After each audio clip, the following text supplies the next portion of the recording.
From the first circle I descended thus down to the second, which, a lesser space embracing, so much more of grief contains, provoking bitter moans.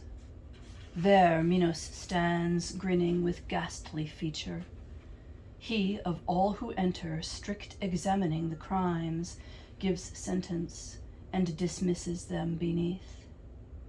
According as he foldeth him around, for when before him comes the ill-fated soul, it all confesses, and that judge severe of sins, considering what place in hell suits the transgression, with his tale so oft himself encircles, as degrees beneath he dooms it to descend. Before him stand always a numerous throng, and in his turn each one to judgment passing speaks and hears his fate, thence downward to his dwelling hurled. O thou who to this residence of woe approachest, when he saw me coming, cried Minos, relinquishing his dread employ, look how thou enter here, beware in whom thou place thy trust. Let not the entrance broad deceive thee to thy harm. To him my guide, wherefore exclaimest? Hinder not his way by destiny appointed, so 'tis willed where will and power are one. Ask thou no more. Now 'gin the rueful wailings to be heard, now am I come where many a plain sing voice smites on mine ear. Into a place I came where light was silent all. Bellowing there groaned a noise as of a sea in tempest torn by warring winds. The stormy blast of hell with relentless fury drives the spirits on, whirled round and dashed amain with sore annoy. When they arrive before the ruinous sweep, their shrieks are heard, their lamentations, moans, and blasphemies 'gainst the good power in heaven. I understood that to this torment sad the carnal sinners are condemned, in whom reason by lust is swayed. As in large troops and multitudinous, when winter reigns, the starlings on their wings are borne abroad, so bears the tyrannous gust those evil souls. On this side and on that, above, below, it drives them.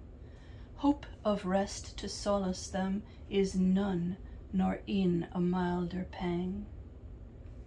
As cranes chanting their dolorous notes traverse the sky, stretched out in long array, so I beheld spirits who came loud wailing, hurried on by their dire doom.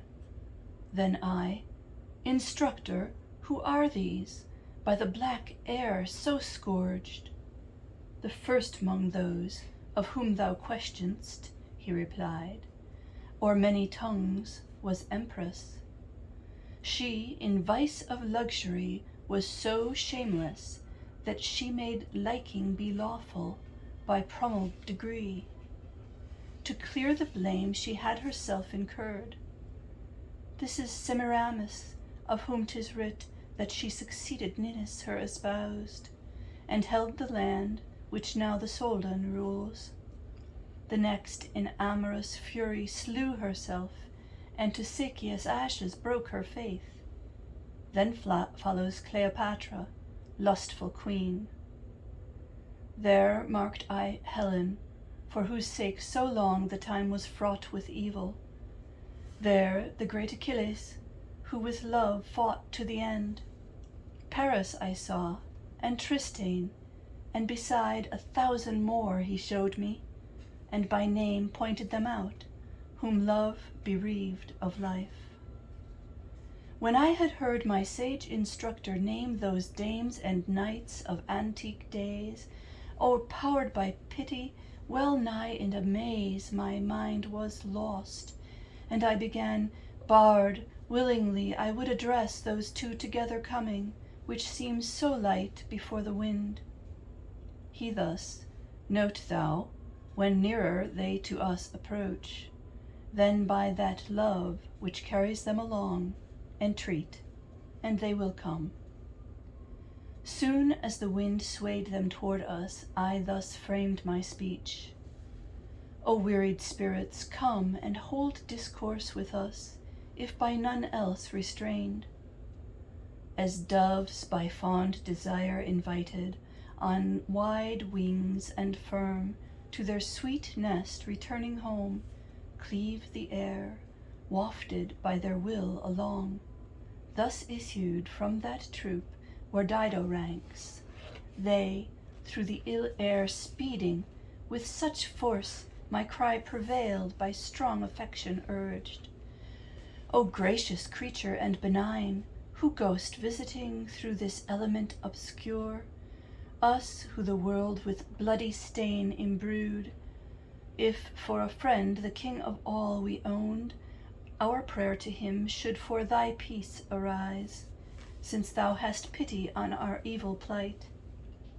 Of whatsoe'er to hear or to discourse it pleases thee, that will we hear, of that freely with the discourse, while ere the wind, as now, is mute.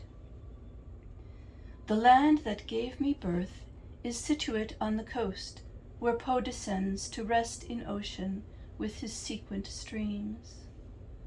Love, that in gentle heart is quickly learnt, entangled him by that fair form, from me taken in such cruel sort as grieves me still.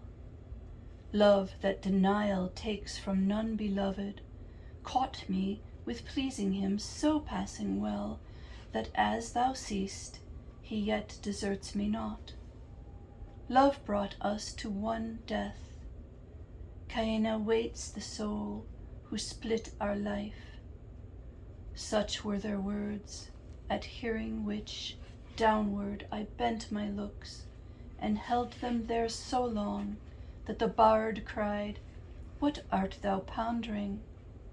I, in answer thus, Alas, by what sweet thoughts, what fond desire must they at length to that ill pass have reached?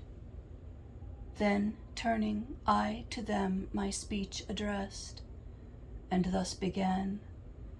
Francesca, your sad fate even to tears my grief and pity moves. But tell me, in the time of your sweet sighs, by what and how love granted that he knew your yet uncertain wishes?